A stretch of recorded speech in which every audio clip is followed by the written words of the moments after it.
When is ChatGPT 5.6 releasing to the public?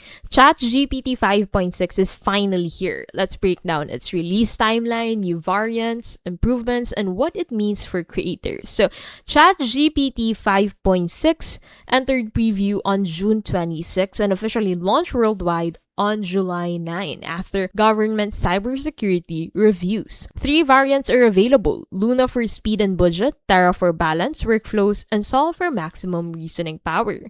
Each has different pricing and performance levels. Improvements include deeper reasoning, stronger coding support, 54% better token efficiency, and enhanced cybersecurity features like threat modeling and code review. ChatGPT 5.6 is available globally through the ChatGPT app and web. Access requires a Plus, Pro, Business, or Enterprise plan.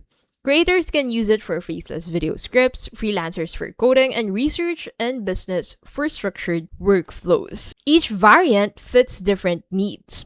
ChatGPT 5.6 is more flexible, secure, and powerful than previous versions, so choose Luna for speed, Terra for balance, or Sol for deep reasoning.